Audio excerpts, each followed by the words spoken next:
Okay, so I turned 49 years old this month. Happy and birthday. I think, yes, and I think that's the exact number of times we have tried to get mass transit in Southeast Michigan. That seemed like a cheap way to get people to send you birthday presents, but yeah, I mean, it's been the sort of problem that in Metro Detroit that has defied solution after solution after solution, decade after decade.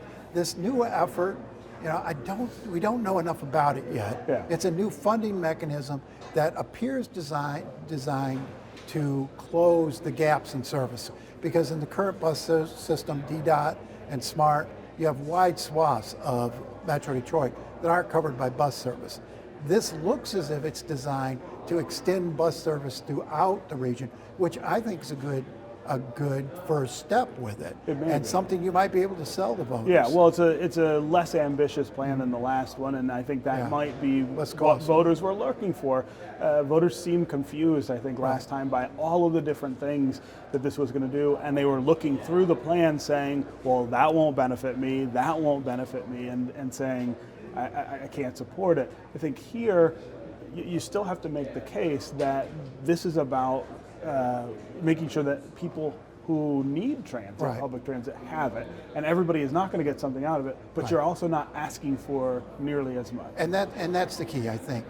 Address the immediate need first. And the benefit of this plan is if they go to the voters with a county-wide tax, nobody can opt out of that tax. Right. So right now under the current SMART system, you got big communities. Detroit opts out of the SMART tax. Livonia, Bloomfield Hills, Clarkston, Plymouth, a lot of communities opt out. So you don't really have a regional transit plan. There's 53 communities not in. Yeah. All communities will be in this. Now what they'll need to do is gradually use this millage that the legislature is being asked to approve to replace the SMART tax. So you don't have two different transit tax systems throughout the region, and create a system that meets the immediate need. The immediate need is to get people without transportation to their jobs, to their schools, to other places they need to go. I mean, I think you're right about this issue of another tax on top of the SMART tax maybe being a reason that people are a little skittish about this, and they may end up having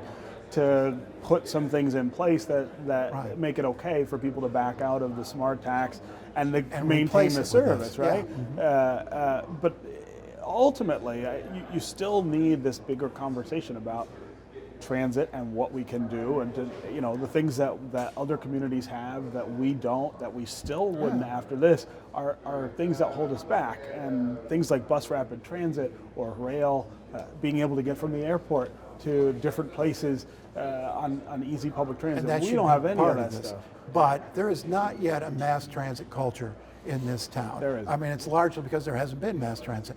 But we don't know if we put all sorts of fancy new bus lines out there and transportation options, whether it'll be enough to get people out of their cars. Yeah. So right now, let's go to the immediate need. Let's get those folks who can't get to work, who can't work because they don't have transportation, and take care of them and meet the needs of employers who need those folks to be able to get to jobs. Yeah. One of the questions in this is also where does this leave the RTA with its really grand plans? I mean, RTA was, when we passed it, supposed to be the solve for all of these competing issues and conflicts. It was supposed to bring us better transit and more. Is that still the idea, or are we just backing away from that and saying we're going to work with what we have? And RTA is kind of a coordinating council, which we've had forever. We've had transit coordinating. Well, if you listen to Duggan at that press conference the other day, you listen to Evans, it sounded like they backed off that and just want to sort of close the gaps and improve service with what they have now before they go out with the grand plans. Now, the key factor here, one of the key factors, Macomb's out. Macomb's not participating. Mark Hagel, I talked to him the other day, he said, look, SMART serves us well. It connects all of our communities, and all of our communities are participating. Macomb's the only county with 100% participation. Right. Now, the problem how well in Macomb is can you get to other places? And that's it. And the truth in this region is that lots of people live in Macomb or Oakland or Wayne, and they work somewhere else. And if you live in Mount Clemens and work in Livonia or work in Southfield, it's really hard to get around.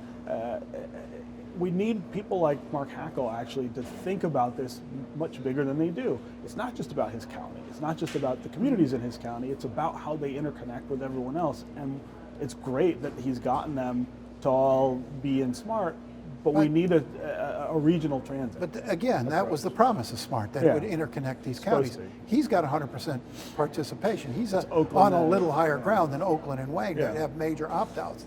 So again, if you can make SMART work as a regional transportation system, close the gaps, put more routes out there, put more buses out there, gradually you may attract middle-class consumers or commuters to use the buses. Right now they don't use the buses. 90% of the people in this region never get on a bus. So my solution to all of this is to pave over most of the freeways. Make them streets again. People get out of their cars and get on the bus. Oh, sure. What do you think? We can get that done? The economy is screeching we get that done? to a halt. I think it's a brilliant idea. All right.